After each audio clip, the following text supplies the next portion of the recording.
기도의 문제는 뭐가 없죠? 반응이 없는 게 항상 문제죠. 반응이 없는 게 잘하는 건 아닙니다.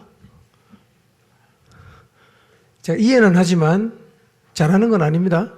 반응하시기 바랍니다. 네. 사회에서도요, 리액션이 좋아야 출세합니다. 자, 우리는 지금 하나님의 약속이 있는 자녀 구원을 위해 우리의 약속의 땅 여리고를 향해 나가고 있습니다. 또 동시에 가족 구원이라는 약속의 땅을 향해서도 나가고 있습니다.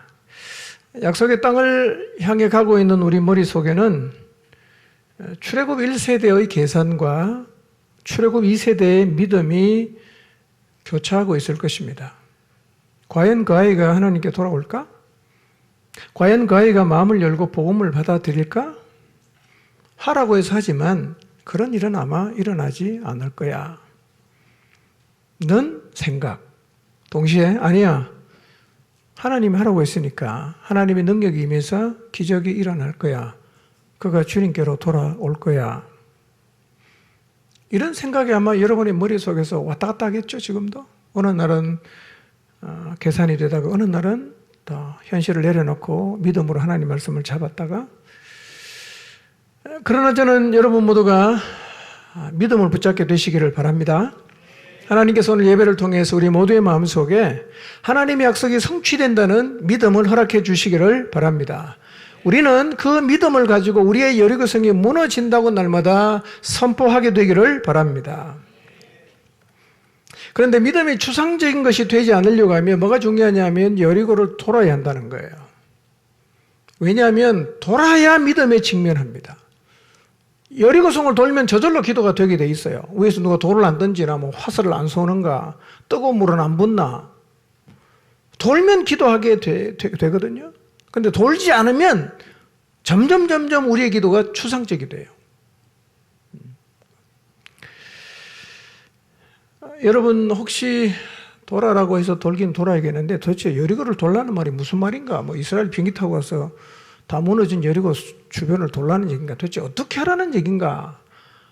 혹시 그런 생각을 하고 계신다면 아직 여러분은 여리고성을 어떻게 도는지를 모른다는 얘기인데요. 그러시면 안 돼요. 아직 여리고를 돈다는 의미가 뭔지를 잘 모르겠다 이런 분이 계시면요. 진심으로 기도하십시오. 진리의 성령께서 반드시 가르쳐 주십니다. 성령은 우리를 진리 가운데로 인도하기 위해서 지금 우리 안에 와 계시고 그분은 지금도 살아 계세요. 막연하게 기다리지만 마시고 추상적으로 생각하지 마시고 성령께서 가르쳐 주신 전략을 따라 날마다 여리고를 돌아야 합니다. 그래서 이제 목장 예배 가면 여러분이 주님이 가르쳐 주신 여러분의 여리고성 전략을 나누시고 돌 때 어떤 일이 일어났던가 그 얘기도 좀 나누시기를 바랍니다. 자, 그런데 여리고를 정복하는 길에는 쿠비마다 사탄이 함정을 파놓고 기다리고 있어요. 그래서 이게 영적인 전쟁인 거예요. 영혼을 구원하는 건요, 식은 죽 먹는 듯 쉬운 게 아닙니다. 싸워 이겨야만 쟁취가 되는 거예요. 예. 특히 지도자들을 향한 공격이 심할 것입니다. 지난주에는 제 아내가 마음 공격을 참 많이 받은 것 같아요. 근데 아마 그런 공격을 받으신 분이 적지 않을 것입니다. 거기 빠지지 않도록 깨어서 근신하시기를 바랍니다. 자, 지난주 말씀 잠깐 복습합니다. 지난주 말씀 1절부터 10절까지 있는 말씀은 열 정탐꾼이 40일을 정탐하고 보고를 했어요. 그리고 그 보고를 들은 백성의 반응이 지난주 우리가 살폈던 민수기 14장 1절에서 10절의 말씀이었습니다. 이 정탐꾼들의 부정적인 보고는 애굽 노예 생활을 청산한 지 얼마 되지 않고 여리고성 가나안을 정복할 만큼의 충분한 무기를 갖추지 못한 이스라엘 백성들에게 굉장한 두려움과 그리고 절망을 안겨다 주었어요. 그리고 판단합니다. 가나안 땅 정복은 불가능하다. 이렇게 판단을 했어요. 밤새도록 울어요. 그리고 모세 아론을 원망했어요.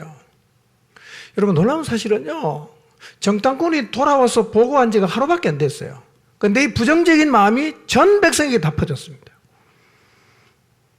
여러분 부정적인 얘기는요. 굉장히 빨리 퍼집니다. 굉장히 빨리 퍼집니다.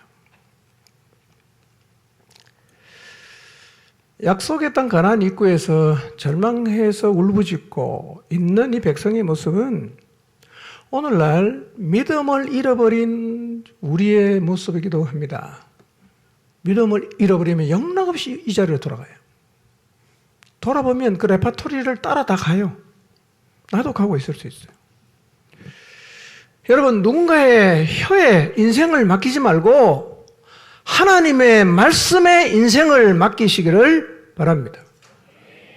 울고 통곡한 백성은 그 다음 순서를 따라서 원망하죠. 모세 아론 원망합니다. 그 다음 순서 애굽으로 돌아가자, 이렇게 되는 거예요. 이것이 하나님을 불신하는 사람의 삶에서 나타나는 순서예요. 울부짖다가 정신 차리고 원망하다가 그 다음에는 옛날이 좋았다, 이렇게 말하는 거예요. 그런데 열정탐꾼의 말이 완전히 틀린 말은 아니에요. 왜냐하면 현실에 근거해서 보면 이 말은 오히려 지혜로운 판단처럼 보일 수도 있어요. 가서 못 이기면 안 들어가는 게 낫지 않습니까? 훨씬 더 지혜롭지 않아요? 그러나 성경은 이런 지혜를 세상의 지혜다, 이렇게 말하는 거예요. 그런데 이런 세상의 지혜로는 하나님을 알 수가 없어요. 이런 세상의 지혜를 가진 사람은 하나님의 뜻에 순종할 수도 없어요. 말이 안 되니까. 그런데 하나님은요, 세상의 지혜가 아니라 하나님의 지혜인 말씀을 믿음으로 알 수 있어요. 하나님 어떻게 하냐? 세상의 지혜로는 하나님 절대로 모릅니다. 하나님의 지혜로만 알아요. 그게 뭡니까? 하나님 말씀을 믿는 것. 이것이 하나님의 지혜입니다. 그때 우리가 하나님을 알게 되는 거죠. 그러니까 늘 현실에 근거해서 답이 나와야만 따라가겠다는 사람은 영적인 사람이 아니라 혼적인 사람이에요. 그런데 문제는 이 혼적인 지혜로 일이 잘 되는 경험이 쌓이면 혼이 점점 강화가 돼요. 그래서 이 사람은 나중에는 하나님 말씀에 순종을 못하게 됩니다. 그러니까 혼이 강해지면 영적인 사람이 안 돼요. 이걸 우리가 조심해야 됩니다. 지금 출애굽 1세대는요, 이 혼적인 지혜를 가지고 계산해 보니까 답이 안 나와. 그러니까 뭐라고 말합니까? 애굽으로 돌아가자 이거예요. 애굽으로 돌아가자. 여러분 혹시 여러분의 삶의 환경이 굉장히 힘들고 잘 안 풀려져서 옛날로 돌아가는 게 낫겠다는 생각을 혹시 하고 계십니까? 답이 안 나오는 지금보다 답이 나왔던 이전이 더 나았다라고 생각을 하십니까? 자, 그렇게 말할 때 거기까지 이끌고 오신 하나님은 어떻게 되는 거예요? 하나님 실수한 거예요? 그러니까 그런 말은 누구를 모독하는 거예요? 하나님을 모독하는 거예요. 지금까지 이끌어 오신 하나님이 계시는데 거기 서서 내가 잘못 온 것 같다, 이렇게 말을 하면 그게 계산해서 나온 답일 수는 있지만 그럼 거기까지 데리고 오신 하나님은 어떻게 되는 거예요? 하나님 실수한 거예요? 또 이런 표현은요, 우리가 왜 그런 말을 하는지 이해가 된다고 해도 이것은 살아계시는 하나님을 모독하는 말이에요.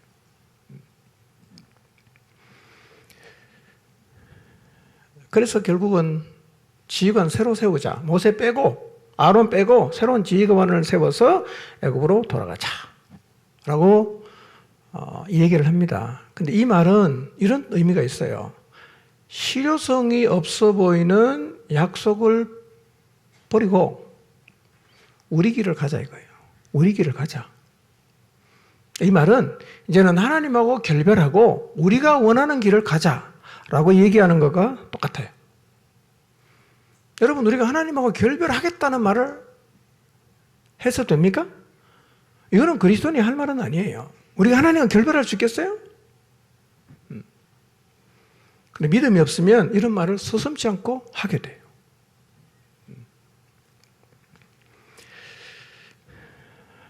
여러분, 그래서 부정적인 사람은 부정적인 말을 내뱉음으로 더 부정적인 사람이 돼요. 믿음의 사람은 믿음의 말을 내뱉음으로 점점 더 믿음의 사람이 돼요. 그러니까 우리의 삶 속에서 이게 선순환이 일어날 수도 있고 악순환이 일어날 수도 있어요. 저는 여러분의 믿음의 말을 계속해서 여러분의 믿음이 점점 커지게 되기를 바랍니다. 말을 바꿔야 돼요. 말을 바꿔야 돼요. 감정이 안 내켜도 말은 바꿔야 됩니다. 그러나 여러분 여호수아 갈렙 보세요. 불신의 소리가 믿음의 소리를 삼키는 자리에서도 돌을 들어서 치려고 하는 그 상황에서도 여호수아 갈렙은 하나님을 믿고 하나님 말씀을 선포하는 거예요. 저는 우리 모두가 어떤 상황 앞에서도 하나님의 말씀을 믿음으로 선포하게 되기를 바랍니다. 근데 공동체가 주저앉을 때 어떤 현상이 생기냐? 중요한 얘기이기 때문에 또 반복하는데 한번 띄워주실래요? 자, 읽어봅니다. 시작.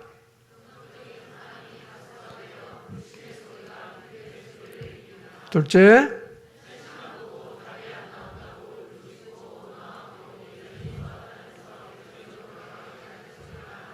셋째,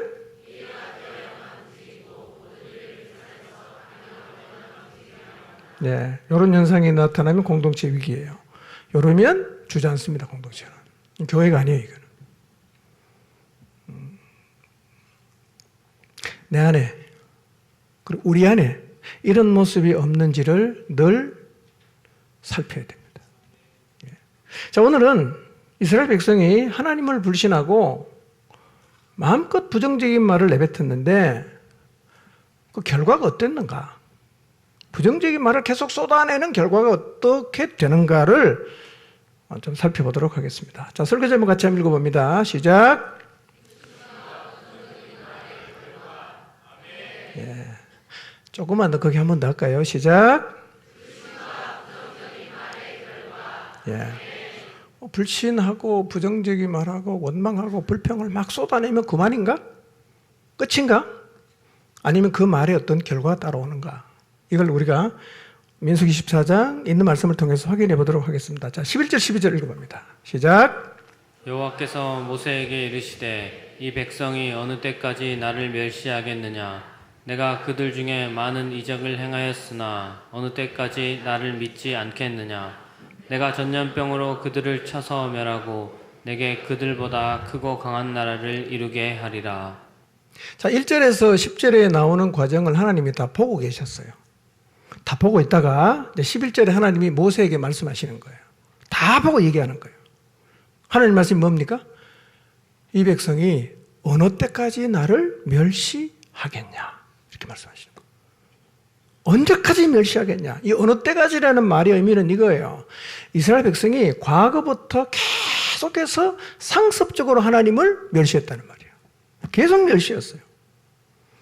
출애굽 사건부터 가데스 바네아 이럴 때까지 하나님은 많은 이적을 보여줬어요. 근데 이스라엘은 안 믿었어요. 멸시가 뭐예요? 하나님을 멸시한다는 게 무슨 의미죠?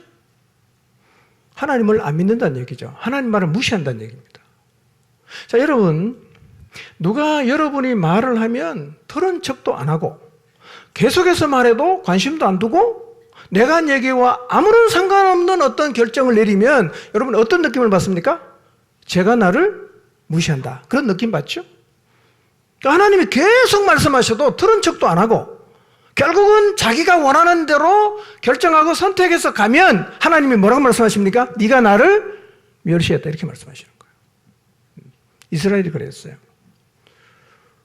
자, 하나님은 오늘 우리의 삶도 다 지켜보실 거거든요.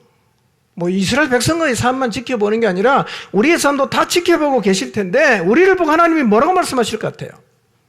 우리는 상습적으로 하나님을 멸시하지 않았을까요?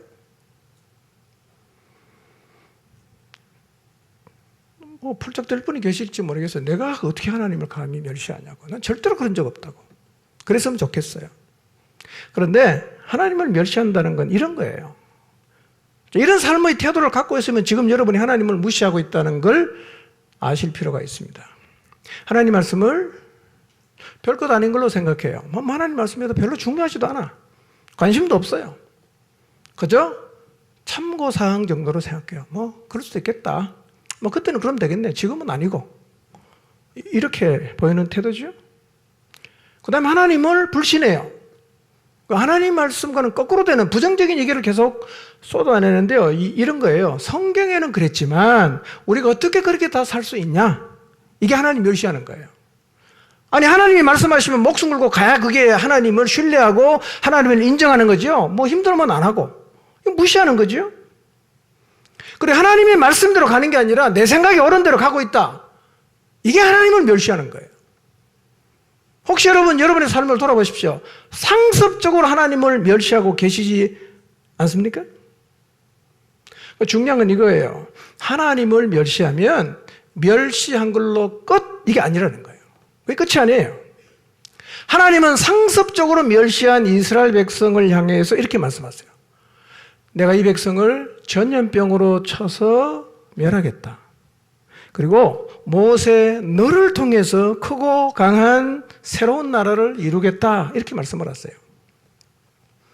목이 고든 이 백성 이제는 내가 멸하고 싶다. 새롭게 시작하고 싶다. 이런 표현은 좀 적절한 표현은 아닐 수 있어요. 계속되는 이 이스라엘 백성의 반역에 하나님이 지친 거예요. 얘는 진짜 안 되겠다. 여러분 하나님이 이렇게 말씀하셨다면 모세는 어떨까요? 모세는 이 백성을 이끌면서 안 지쳤을까요? 안 힘들었을까요? 아마 모세도 그 백성 보면 냄새가 났을 거예요. 야, 진짜 어떻게 이런 인간들이 다 있어? 라는 생각을 수백 번도 더 했을 거예요. 여러분 그러면 그런 마음을 갖고 있는데 하나님이 이 백성을 멸하고 너를 통해서 새롭게 시작하고 싶다 이렇게 말씀하시면 어떻게 대답할 수 있겠어요? 네 주님 그렇게 하십시오. 제가 봐도 이 백성은 안 될 것 같습니다. 하나님 저도 너무 힘듭니다. 하나님 뜻대로 하십시오. 제가 한번 잘해보겠습니다. 이렇게 말하고 싶지 않겠어요? 여러분과 어때요? 속 썩이는 인간들 다 없애고 너를 통해 새 민족, 새 나라 내가 만들겠다. 네, 주님 그건 정말 제가 바라던 바입니다. 제발 그렇게 해주십시오. 이렇게 말하고 싶지 않겠어요? 모세는 그렇게 말 안 해요. 모세는 그렇게 말씀하시는 하나님 앞에 하나님의 진노를 막아서는 중보 기도를 드립니다. 우리는 모세를 통해서 영혼을 이끌고 가는 지도자의 모습이 어떠해야 하는지를 다시 한번 분명히 보게 됩니다. 자, 13절에 16절 한번 읽어봅시다. 시작. 모세가 여호와께 여짜오되 애굽인 중에서 주의 능력으로 이 백성을 인도하여 내셨거늘 그리하시면 그들이 듣고 이 땅 거주민에게 전하리이다. 주 여호와께서 이 백성 중에 계심을 그들도 들었으니 곧 주 여호와께서 대면하여 보이시며 주의 구름이 그들 위에 섰으며 주께서 낮에는 구름 기둥 가운데서 밤에는 불 기둥 가운데에서 그들 앞에 행하시는 것이니이다. 이제 주께서 이 백성을 하나같이 죽이시면 여호와가 이 백성에게 주기로 맹세한 땅에 인도할 능력이 없었으므로 광야에서 죽였다 하리이다. 네, 이게 모세의 기도인데요. 이 기도가 우리 모두의 기도가 되기를 바랍니다. 이 기도가 우리 공동체 안에 있는 모든 지도자들의 기도가 되기를 바랍니다. 간략히 요약하면 이런 내용입니다. 하나님 애국인 중에서 하나님의 능력으로 이 백성을 인도하여 내셨는데 하나님이 만약에 이 백성을 여기서 다 죽여버리면 애굽 사람들이 듣고 우리가 정복하려던 가나안 사람에게 다 얘기할 겁니다. 가나안에 있는 사람들은 이미 여호와께서 백성과 함께 계시다는 걸 알고 또 여호와께서 그들과 대면해서 보이셨다는 것, 그리고 여호와의 구름이 백성 위에 머문다는 것, 그리고 낮에는 구름으로 밤에는 불로 여호와의 백성을 인도하신다는 것도 잘 알고 있습니다. 그런데 만약 여호와께서 단번에 이 백성을 다 죽이면 하나님이 백성에게 주기로 맹세한 땅에 이끌고 갈 능력이 없기 때문에 광야에서 죽였다고 그들이 말을 할 겁니다. 그러니 하나님의 명예를 위해서라도 주님의 진노를 거두어 주십시오. 이렇게 기도하는 거예요. 여러분 이게 지도자의 기도여야 합니다. 근데 아무나 이 기도 못해요. 진짜 내공이 있어야 됩니다. 영적 깊이가 없는 사람은요 이런 기도 못해요. 사회 가다 보면 지칠 때가 있죠, 여러분? 너무 힘들게 하는 사람이 있죠? 정말 스토커 같은 사람이 있어요. 말이 안 통하는 사람이 있어요. 속을 날마다 뒤집어 놓는 사람이 있어요. 어떨 때는 전화 오면 가슴이 쿵당쿵당 뜁니다. 저 전화 받아야 되나 안 받아야 되나. 그러면요, 이런 마음이 들 때가 있어요. 하나님, 저 사람 너무 힘듭니다. 하나님 좀 알아 정리 좀 해주십시오. 그런데 이스라엘은 상습적으로 원망하고 불평하고 지금도 모세와 아론을 원망하고 있지 않습니까? 그리고 지금 무슨 수작을 부리고 있어요? 모세, 아론 빼고 새로운 지도자 세워서 애굽으로 돌아가자 이렇게 반역하고 있단 말이에요. 그런데 이 패역한 백성을 위해서 드린 모세의 기도를 보세요. 하나님의 진노를 막아서는 기도예요. 흉내 낼 수 있는 거 아니에요. 위대한 지도자입니다. 자, 우리 모두가 이런 중보기도를 드리는 하나님의 사람들이 되기를 바랍니다. 중보기도는요, 하나님의 진노를 막아서는 거예요. 진노를 막아서는 거예요. 우리는 세상을 향해서도 하나님의 진노를 막아서는 중보자로 서야 하고 우리의 자녀를 위해서도 하나님의 진노를 막아서는 중보자로 서야 합니다. 지금 비록 내 자녀가 패역하고 완고하고 하나님을 마음에 두기 싫어하는 모습으로 살고 있지만 하나님의 명예를 위해서 믿음의 가정에서 태어나 하나님의 은총을 입어야 될 이 자녀들을 버리지 마시고 구원의 길로 이끌어 달라고 간절하게 중보하게 되시기를 바랍니다. 이 진노를 막아서는 중보기도 우리에게 정말 필요한 기도입니다. 나라를 위해서도 많이 기도하십시오. 17절 19절 봅니다. 시작. 이제 구하옵나니 이미 말씀하신 대로 주의 큰 권능을 나타내옵소서. 이르시기를 여호와는 노하기를 더디하시고 인자가 많아 죄악과 허물을 사하시나 형벌받을 자는 결단코 사하지 아니하시고 아버지의 죄악을 자식에게 갚아 3, 4대까지 이르게 하리라 하셨나이다. 구하옵나니 주의 인자의 광대하심을 따라 이 백성의 죄악을 사하시되 애굽에서부터 지금까지 이 백성을 사하신 것 같이 사하시옵소서. 네, 17절을 잘 보세요. 구하옵나니 이미 말씀하신 대로, 그래서 이미 말씀하신 대로 주의 큰 권능을 나타내옵소서라고 기도를 해요. 조금 생뚱맞아 보이죠? 여기서 무슨 권능이 필요합니까? 여러분, 여기서 말하는 권능은 이거야. 진노를 누르는 힘이에요. 곧 용서와 자비를 말합니다. 17절에 이렇게 말씀하지 않습니까? 이미 말씀하신 대로 이렇게 말해요. 이미 말씀하신 대로. 언제 주님이 이 말씀을 하셨는가? 호렙산에서 하나님이 자기를 소개하면서 이렇게 말씀하셨어요. 자, 성경 한번 볼까요? 출애굽기 34장 5절에서 7절입니다. 읽습니다. 시작. 여호와께서 구름 가운데 강림하사 그와 함께 거기 서서 여호와의 이름을 선포하실세. 여호와께서 그의 앞으로 지나시며 선포하시되 여호와라 여호와라 자비롭고 은혜롭고 노하기를 더디하고 인자와 진실이 많은 하나님이라.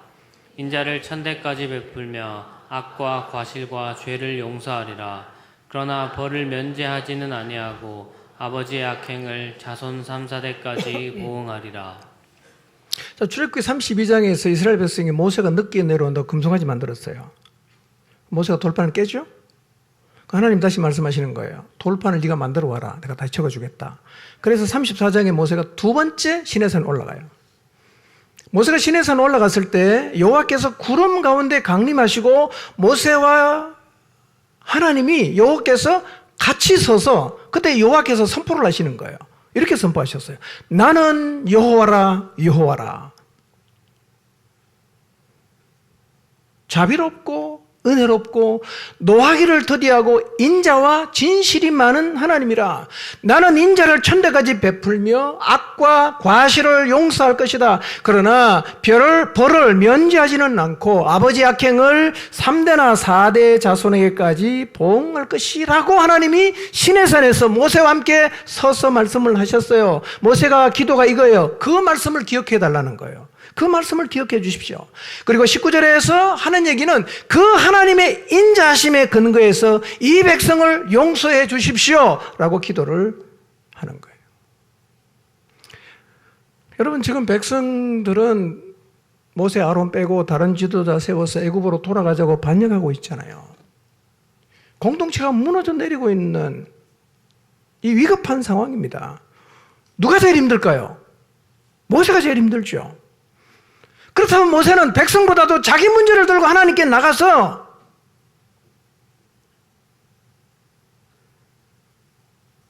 호소할 수 있지 않겠어요? 하나님 힘들어 죽겠습니다. 어떻게 될지 모르겠습니다. 모세는요, 자기 힘든 얘기는 한마디도 안 해요. 뭘 얘기도 합니까? 하나님 영광을 위해서 이 백성을 진노로부터 구원해 주시도록 하나님 인자를 베풀어 달라는 기도를 드리고 있어요. 아름다운 중보 기도입니다. 이런 기도가 세상을 살리죠. 자, 그러면 모세가 이렇게 기도했잖아요. 주의 인자의 광대하심을 따라 이 백성을 사하시되 애굽에서부터 지금까지 이 백성을 사하신 것처럼 사해달라고 기도하는데, 그럼 애굽에서부터 가데스 바네아까지 하나님이 사하신 사건이 뭘까? 이걸 한번 돌아보겠습니다. 자, 이 사건을 쭉 그냥 성경 본문을 읽을 텐데요. 이 글을 읽을 때 이스라엘 사람 진짜 나쁜 사람이네, 참 부정적인 사람이네, 진짜 입만 열면 불평하네, 이게 아니라 여러분의 과거를 돌아보시기 바랍니다. 우리는 이보다 훨씬 더 악한 말을 더 많이 했을 수 있고 훨씬 더 독하고 부정적인 말을 내뱉었을 수가 있어요. 자, 그들이 어때 했는가 보면서 우리를 좀 봤으면 좋겠어요. 출애굽 직후 애굽의 군대가 추격해 왔을 때 그들은 이렇게 말을 했어요. 14장 10절에서 20절입니다. 출애굽기 시작. 바로가 가까이 올 때 이스라엘 자손이 눈을 들어 본즉 애굽 사람들이 자기들 뒤에 이른지라. 이스라엘 자손이 심히 두려워하여 여호와께 부르짖고 그들이 또 모세에게 이르되 애굽에 매장지가 없어서 당신이 우리를 이끌어내어 이 광야에서 죽게 하느냐. 어찌하여 당신이 우리를 애굽에서 이끌어내어 우리에게 이같이 하느냐. 우리가 애굽에서 당신에게 이른 말이 이것이 아니냐. 이르기를 우리를 내버려 두라. 우리가 애굽 사람을 섬길 것이라 하지 아니하더냐. 애굽 사람을 섬기는 것이 광야에서 죽는 것보다 낫겠노라. 마라에서 물이 없었을 때 이렇게 말했어요. 출애굽기 15장 22절 24절입니다. 시작. 모세가 홍해에서 이스라엘을 인도하매 그들이 나와서 수르 광야로 들어가서 거기서 사흘 길을 걸었으나 물을 얻지 못하고 마라에 이르렀더니 그곳 물이 있어서 마시지 못하겠으므로 그 이름을 마라라 하였더라. 백성이 모세에게 원망하여 이르되 우리가 무엇을 마실까 하매. 돈 없다고 원망해 보신 적 있으세요? 쌀 떨어졌다고 원망해 보신 적 있으십니까?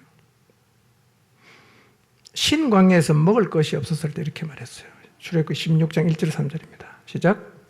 이스라엘 자손의 온 회중이 엘림에서 떠나 엘림과 시내산 사이에 있는 신광야에 이르니 애굽에서 나온 후 둘째 달 15일이라.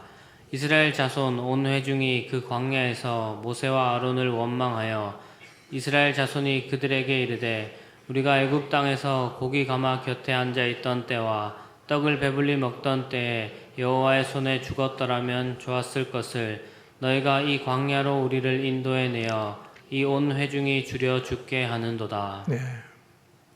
자, 르비딤에 가서 마실 물이 없었을 때 이렇게 말했어요. 17장 1절 3절입니다. 시작. 이스라엘 자손의 온 회중이 여호와의 명령대로 신 광야에서 떠나 그 노정대로 행하여 르비딤에 장막을 쳤으나 백성이 마실 물이 없는지라. 백성이 모세와 다투어 이르되 우리에게 물을 주어 마시게 하라. 모세가 그들에게 이르되 너희가 어찌하여 나와 다투느냐. 너희가 어찌하여 여호와를 시험하느냐. 거기서 백성이 목이 말라 물을 찾으매 그들이 모세에게 대하여 원망하여 이르되 당신이 어찌하여 우리를 애굽에서 인도해 내어서 우리와 우리 자녀와 우리 가축이 목말라 죽게 하느냐. 네. 모세가 시내산에서 드디 내려왔을 때 이렇게 말했어요. 32장 1절입니다. 출애굽기 시작. 백성이 모세가 산에서 내려옴이 더딤을 보고 모여 백성이 아론에게 이르러 말하되 일어나라. 우리를 위하여 우리를 인도할 신을 만들라. 이 모세 곧 우리를 애굽 땅에서 인도하여 낸 사람은 어찌 되었는지 알지 못함이니라. 네, 모세가 40일 만에 내려왔는데요. 못 기다리는 거예요. 우리의 신을 만들자. 이거는 하나님의 백성 공동체에서는 나올 말이 아니죠? 우리는 이런 얘기 안 할까요? 자, 광야 여행이 좀 힘들었을 때 이렇게 말했어요. 민수기 11장 1절입니다. 시작. 여호와께서 들으시기에 백성이 악한 말로 원망하매 여호와께서 들으시고 진노하사 여호와의 불을 그들 중에 붙여서 진영 끝을 사르게 하시매. 자, 애굽의 생선과 마늘이 먹고 싶었을 때 민수기 11장 4절 6절 시작. 그들 중에 섞여 사는 다른 인종들이 탐욕을 품음에 이스라엘 자손도 다시 울며 이르되 누가 우리에게 고기를 주어 먹게 하랴. 우리가 애굽에 있을 때에는 값없이 생선과 오이와 참외와 부추와 파와 마늘들을 먹은 것이 생각나거늘 이제는 우리의 기력이 다하여 이 만나 외에는 보이는 것이 아무것도 없도다 하니. 반역과 원망과 불평의 이력이 화려합니다. 이렇게 반복적으로 하나님을 불신합니다. 원망합니다. 불평합니다. 애굽을 그리워해요. 애굽은 사실은 그리워할 때가 아니거든요. 보기도 싫은 것입니다. 노예로 살았잖아요. 그때마다 하나님은 진노는 했지만 아브라함과 맺은 언약을 기억하시고 멸하지는 않았어요. 그 모세가 애굽에서부터 지금까지 하나님이 사하셨던 것처럼 다시 한번 하나님의 인자를, 자비를 베풀어 달라고 중보기도 하고 있습니다. 여러분, 이스라엘 백성의 모습이 이래 있는데요. 우리의 과거는 어땠을까요? 우리가 살아오면서 문제 앞에 섰을 때가 있지 않았습니까? 그때 여러분은 어떻게 하셨어요? 어떤 말을 내뱉었던 것 같아요? 뭐 하나님 믿어봐도 소용도 없구나. 다시는 안 믿겠다. 뭐 교회 난 필요 없다. 하나님 필요 없다. 우리는 어쩌면 이 사람보다 훨씬 더 독한 말을 했을 수도 있어요. 우리의 문제 앞에서, 우리가 문제 앞에 설 때마다 하나님을 불신하고 원망하고 불평하고 옛날이 좋았다라고 말을 한다면 우리가 이스라엘 백성보다 나을 게 없지요. 어쩌면 기록으로 남기면 우리는 이스라엘보다 훨씬 더 독한 말을 많이 했을 수도 있어요. 여러분, 문제 앞에서도 믿음으로 말하시기를 바랍니다. 문제를 믿음으로 이기시기를 바랍니다. 우리의 이런 과거가 있죠. 그러나 오늘 우리가 여기에서 하나님을 예배하고 오늘 우리가 하나님의 자녀로 살고 있는 것은 우리가 훌륭해서가 아니라 하나님의 인자심 때문임을 잊지 마시기를 바랍니다. 14장 20절 봅니다. 시작. 여호와께서 이르시되 내가 내 말대로 사하노라. 자, 모세 중보 기도를 들으시고 여호와께서 말씀하십니다. 내 말대로 사한다. 자, 여기서 사한다는 말은 이거예요. 전염병으로 백성을 단번에 죽이고 모세를 통해 새 민족을 세우시겠다는 말씀을 취소하겠다는 거예요. 그러나 형벌까지 취소된 건 아니에요. 여러분, 불신한 사람과 하나님을 신뢰한 사람의 삶은 다릅니다. 안 된다, 안 된다, 안 된다라고 계속 말하는 삶과 하나님이 하신다, 하신다, 하신다라고 계속 말하는 사람의 삶이 같을 수는 없지 않겠어요? 실제로 달라요. 오늘 본문에도 보면 완전히 달라요.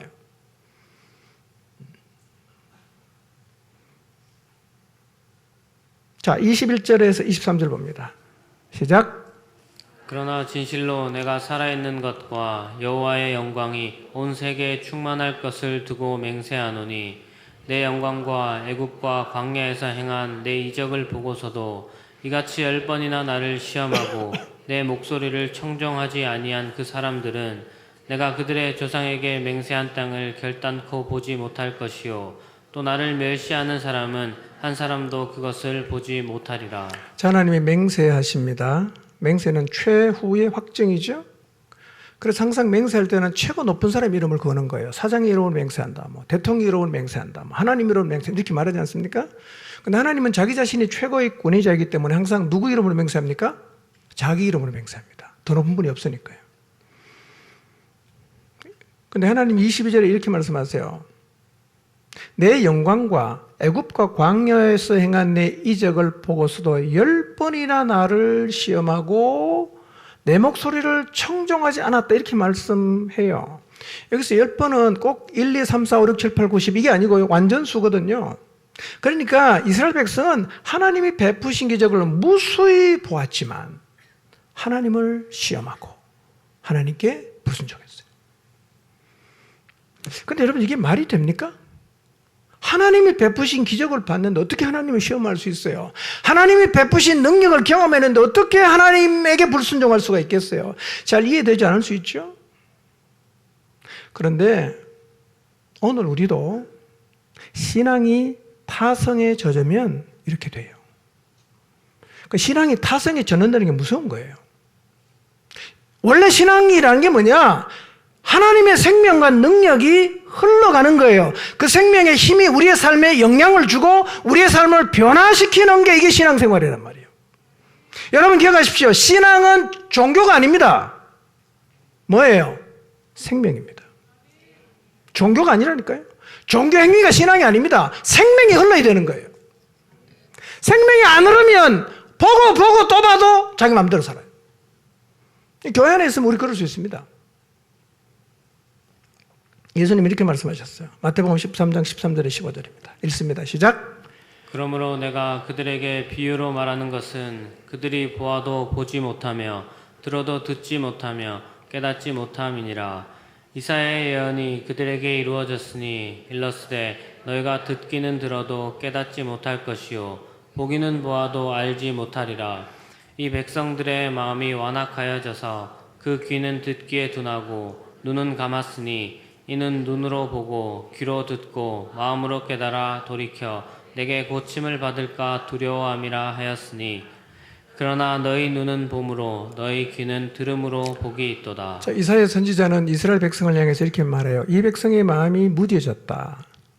그래서 들어도 못 깨닫고 보아도 알지 못할 것이다. 이렇게 말씀하셨어요. 마음이 무뎌졌다는 게 어떤 얘기입니까? 무덤덤해진 거예요. 어떤 말씀을 들어도 아무런 반응을 보이지 않는 거예요. 여러분 이 상태가 굉장히 위험한 상태입니다. 신앙생활 이렇게 하면 안 돼요. 예. 우리는 하나님 말씀 앞에 민감하게 반응해야 하고요. 말씀이 갖고 있는 그 놀라운 힘을 경험을 해야 돼요. 그 말씀을 읽어도요. 이 하나님의 음성으로 마음에 깊이 와닿아야 돼요. 아, 내 이 말씀대로 살아야 되겠구나. 아, 내가 이 말씀 비춰보는 게 나 잘못 살았네. 회개해야 되겠구나. 이렇게 우리의 삶을 움직이는 힘으로 다가와야 된단 말이에요. 그런데 생명의 말씀, 창조의 말씀이 그냥 글로만 읽는 거예요. 읽어도 마음에 하나도 들리질 않아. 읽긴 했는데 마음을 전혀 건드리지도 않아. 이게 귀가 둔해지고 눈이 감겨서 무뎌진 상태예요. 우리의 마음의 상태가, 영혼의 상태가 이렇게 되면 기도하고 성경 읽고 예배를 드리는데 돌아서면 하나님 시험하고 돌아서면 불순종해요. 이스라엘만 그런 게 아니에요. 우리도 오늘 그렇게 살고 있을 수 있어요. 무수히 예배를 드리죠. 늘 성경 읽고 기도를 해. 돌아서면 시험해요. 돌아서면 불순종해요. 왜 그렇습니까? 사실은 안 들리는 거예요. 안 보이는 거예요. 굉장히 위험한 상태예요. 주님 이렇게 말씀하셨어요. 너희 눈이 하나님을 볼 때, 너희 눈이 말씀하시는 하나님의 음성을 들을 때, 그게 복이다. 이렇게 말씀하십니다. 그게 복이에요. 하나님 앞에 서는 거지 않습니까? 코람돼요. 하나님 앞에 사는 거죠. 들려요. 보여요. 그 말씀이 나를 계속 움직여요. 이게 복이라는 거예요. 저는 여러분 모두가 이 복을 누리게 되시길 바랍니다. 열심히 성경 읽는데요. 다시 여러분의 성경 읽을 때 한번 그 상황을 한번 생각해 보십시오. 그 말씀이 내 마음에 와닿고 그 말씀이 생명의 말씀으로 나를 움직이는 거 아니면 그냥 글만 계속 읽고 있냐? 글로만 계속 읽고 있다면 기도를 하지만 그냥 기도만 하고 아무런 일이 안 일어나고 있다. 지금 내 영혼의 상태가 무뎌져 있는 거예요.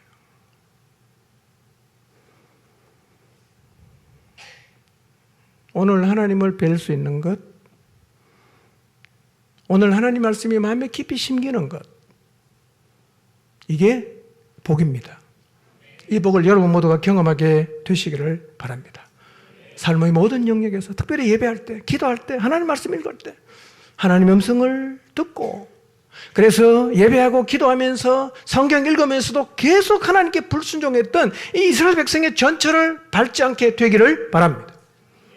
자, 24절 25절 봅니다. 시작. 그러나 내 종 갈렙은 그 마음이 그들과 달라서 나를 온전히 따랐은즉 그가 갔던 땅으로 내가 그를 인도하여 드리리니 그의 자손이 그 땅을 차지하리라. 아말렉인과 가나안인이 골짜기에 거주하나니 너희는 내일 돌이켜 홍해 길을 따라 광야로 들어갈지니라. 자, 백성과 갈렙이 다르죠? 그리고 갈렙의 결과도 달라요. 하나님은 갈렙 보고 뭐라고 말씀하십니까? 그가 갔던 땅으로 내가 그를 인도하여 드린다. 그 자손이 그 땅을 차지한다. 이렇게 말씀하세요. 저 불평했던 사람은, 불신했던 사람은 25절에 뭐라고 말씀하십니까?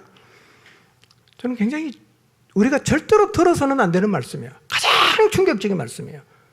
너희는 내일 돌이켜 홍해 길을 따라 광야로 들어갈지니라. 이거는 그냥 푸석 주장기 하는 말씀이에요. 끝난 거예요. 광야로 가라 이거예요. 이때까지 왜 왔습니까? 어디 가려고 왔어요? 하나님 광야로 돌아가래요. 이게 가장 비극이에요. 가장 가슴 아픈 얘기죠. 여러분, 그들은 지금까지 믿음이 없어서 그냥 입만 열면 투정하고 불신하고 애굽으로 돌아가자 하면 그냥 계속 해댔어요. 그 별일이 없으니까 뭐 그래도 되는 줄 알았어요. 그런데 가나안 목전에 와서 정탐까지 마치고 또 못 들어간다고 하고 새로운 지도자에서 애굽으로 돌아가자고 하니까 하나님이 약속을 접어요. 광야로 가라.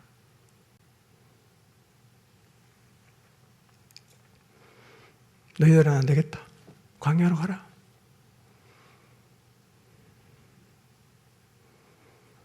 여러분, 이제 안 가는 게 아니라 못 가게 됐어요. 하나님 안 데려가겠답니다. 여러분, 안 가는 거하고 못 가는 게 다르죠? 안 가는 거는 내가 안 가는 거예요. 못 가는 거는 하나님 못 가게 하는 거예요. 가나안에 못 들어가면 되죠.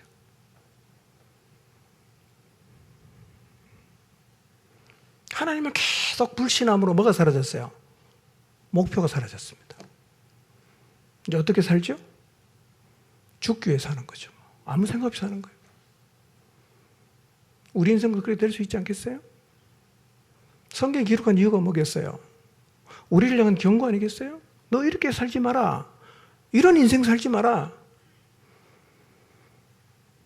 여러분, 이게 하나님의 약속을 불신하고 계속 원망하고 불평하면서 애굽이 좋았다고 말했던 사람들이 맞이한 결국이었어요.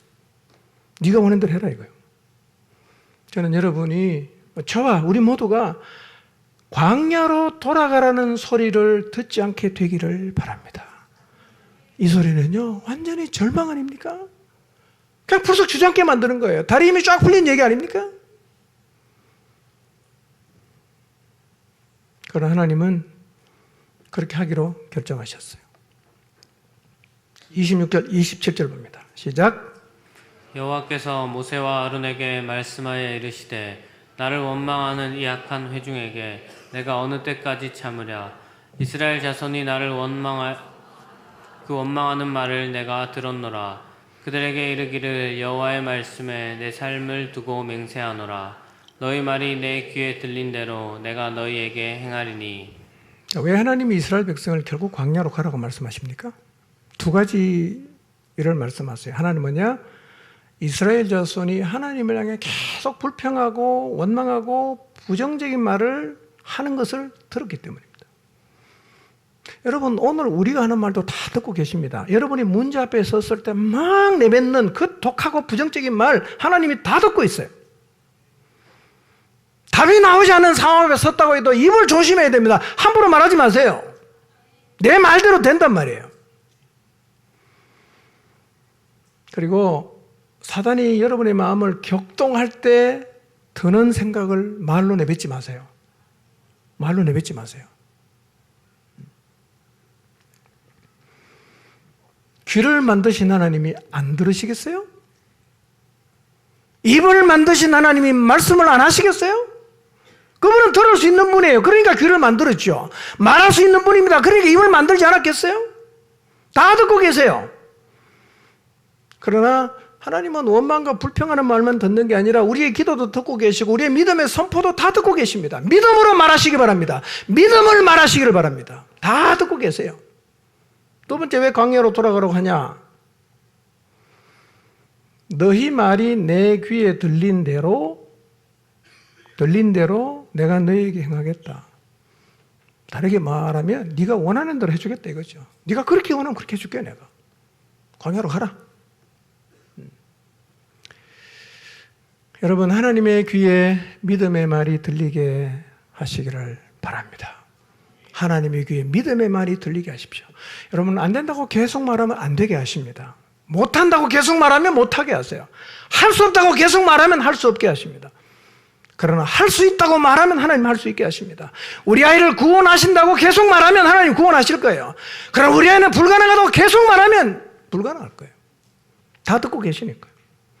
이제 믿음의 말을 하시기를 바랍니다. 인간의 혀는 자신의 생사를 가늠하는 척도입니다. 뭔 말을 하고 있냐 이거예요. 그 말대로 돼요. 자, 29절 30절입니다. 시작. 너희 시체가 이 광야에 엎드러질 것이라. 너희 중에서 20세 이상으로서 계수된 자, 나를 원망한 자 전부가 여분네의 아들 갈렙과 눈의 아들 여호수아 외에는 내가 맹세하여 너에게 살게 하리라 한 땅에 결단코 들어가지 못하리라. 예, 자, 20세 미만은 들어가게 됐어요. 왜 그런가? 시간이 없어서 다 찾지는 않겠습니다. 민수기 1장 3절을 보면 인구 조사를 할 때 몇 세부터 조사합니까? 20세 이상부터요. 20세 밑으로는 판단 능력이 없다고 하나님이 보시고 20세 밑으로는 들어가요. 그 이상은 다 죽어요. 표류하다가 아무런 인생의 의미와 목적을 찾지 못한 모습으로 살다가 죽는 건데요. 문제는 우리가 이미 그 광야를 살고 있을 수가 있다는 거예요. 이미 광야를 살고 있을 수 있어요. 자, 어떻게 사는 게 광야를 사는 거하고 똑같은가? 하나님의 약속이 내 삶의 목표가 아니라면 나는 이미 광야에 살고 있어요. 하나님이 주신 목표가 없으면 내 목표대로 살겠죠? 광야에 사는 건 똑같습니다. 주님을 따라가다가 힘들면 안 가. 두려우면 안 가. 이미 광야입니다, 그게요. 의미 없이 사는 거죠. 약속을 붙잡고 믿음으로 여리고를 돌파하지 않고 그냥 쉽고 편한 대로 길가에 앉아서 그냥 그렇게 편안하게 살고 있다. 이미 광야에 살고 있는 겁니다. 계속해서 답이 나올 때는 움직이지만 답이 안 나오면 꿈쩍도 안 한다. 그 광야에 살고 있는 겁니다. 여러분, 신앙생활이 뭐냐? 하나님의 약속을 붙잡고 믿음으로 나아가서 하나님의 약속이 성취된 이야기가 있어야 되고 믿음으로 걸어간 간증이 있어야 됩니다. 그게 우리가 믿음의 삶을 산다는 의미예요. 그게 하나도 없어요. 아무런 간증도 없어요. 하나님이 내 인생 가운데 행하신 일이 없어요. 그럼 그게 광야지 뭐예요? 저는 우리 모두가 다시 한번 믿음을 가지고 하나님의 약속을 붙잡고 달려가게 되시기를 바랍니다. 믿음을 가지고 약속을 붙잡고 가야 돼요. 혼적인 삶이 아니라 하나님을 믿고 영적인 삶의 인생을 던지는 거예요. 여러분, 말씀의 인생을 던진다는 의미는 뭐냐면요, 목숨 구하는 거예요. 여리고성 도는 거 목숨 안 걸고 돌 수 있습니까? 거인이 있는 가나안 땅에 들어간다 목숨 안 걸고 갈 수 있습니까? 그러나 목숨 걸고 가면 하나님이 지킨단 말이에요. 그게 믿음의 삶이에요. 아무런 모험도 없고 그냥 안전빵 쉽고 편한 건 하고 어려움 안 한다. 이거는 이미 광야에 살고 있어요, 여러분. 저는 여러분이 광야에 사는 삶을 청산하게 되기를 바랍니다. 살아있고 생명력이 왔다 갔다 하고 이렇게 살아야 돼요. 자, 마지막 31절 35절 봅니다. 시작. 너희가 사로잡히겠다고 말하던 너희의 유아들은 내가 인도하여 드리리니 그들은 너희가 싫어하던 땅을 보려니와 너희의 시체는 이 광야에 엎드러질 것이요 너희의 자녀들은 너희 반역한 죄를 지고 너희의 시체가 광야에서 소멸되기까지 40년을 광야에서 방황하는 자가 되리라.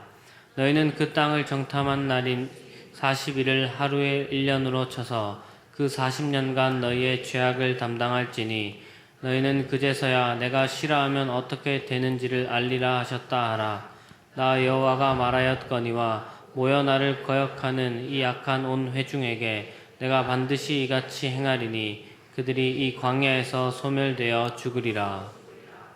자, 이 정탐꾼이 와서 보고할 때 제일 걱정한 게 누구였어요? 자기 자녀들이었거든요. 우리 자녀 가면 다 죽는다. 가면 안 된다. 이렇게 말했어요. 근데 하나님 다 들으셨으니까 뭐라고 말씀하십니까? 너희가 사로잡히겠다고 말하던 유아들은 내가 인도하여 드리겠다. 여러분, 우리 자식 걱정은 우리보다 누가 더 많이 합니까? 하나님이 합니다. 우리 자식의 미래 우리보다 누가 더 계획합니까? 하나님이.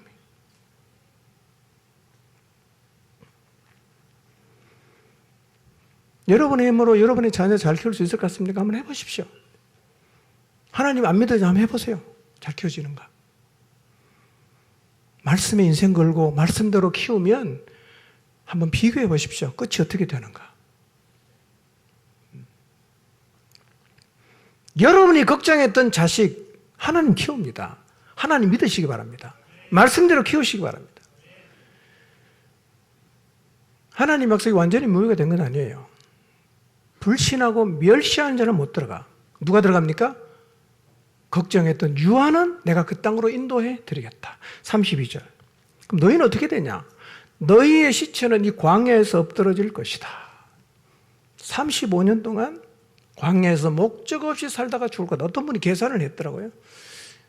광야에서 그러니까 못 들어가는 세대가 120만으로 보면요. 38년 동안 계산해 보니까 하루에 8, 90명 계속 죽어요. 계속 죽어요. 그냥 죽어요. 아무런 목표도 없고 미래도 없고 계획도 없고 그냥 그렇게 살다가 죽는 거죠. 이게 하나님을 멸시한 결말이에요. 막 그냥 불평하고 원망하고 막 해대면요. 뭐 그게 끝인 줄 아십니까? 그게 끝이 아니에요. 하나님 다 듣고 계세요. 네 말대로 해주겠다. 이렇게 말씀하시는 거예요. 말은 영적이라고 그랬죠? 말은 영적인 거예요. 말에 힘이 있습니다, 여러분. 말 함부로 하지 마세요. 예. 여기까지 와도 부정적인 말, 불평하는 말, 원망하는 말 멈추세요. 그 여러분을 살리는 길이에요. 33절. 너희가 너희 자녀를 걱정했는데 하나님은 이렇게 말씀하세요. 부모된 우리가 잘 마음에 새겨야 되는 말씀이에요. 너희의 믿음 없음 때문에 너희의 자녀가 너희가 반영하는 죄를 지고 40년을 광야에서 방황하게 된다. 자기 자식 걱정했는데 하나님은 거꾸로 말하는 건 니네 때문에 네 자식이 광야에서 40년간 방황한다. 이렇게 말씀하시는 거예요. 그들의 믿음 없음 때문에 그들의 자녀가 광야에서 40년을 방황해야 하는 짐을 넘겨줬어요. 우리의 믿음 없음 때문에 우리의 자녀들이 세상에서 방황하지 않게 해야 합니다. 우리의 불순종 때문에 우리의 자녀들이 세상에서 방황하지 않게 하게 되시기를 바랍니다. 여러분 자녀 제대로 보호하고 싶습니까? 진짜 자녀를 보호하는 거는요, 부모가 믿음으로 사는 거예요. 부모가 말씀에 순종하는 거예요. 이거 잊지 마십시오. 말씀 제쳐놓고 세상 가치를 따라 이렇게 저렇게 하면 잘 키울 것 같습니까? 아니에요. 이 백성의 결말을 보십시오. 거꾸로예요. 거꾸로 사십시오. 결론이 뭐예요? 하나님을 계속 불신하고 계속 멸시하고 원망하면 내 입에 나온 말대로 하나님 약속 취소됩니다. 광야로 돌아가야 돼요. 광야가 축복된 자리입니까? 편하긴 편하겠죠. 뭐 부담 없으니까요. 그러나 거기는 목적 없이 방황하며 살다가 죽는 곳이에요. 좀 잘 먹고 잘 살아 별로 의미가 없어요. 결말이 달라요. 우리가 말하는 대로 우리의 결말이 돼요.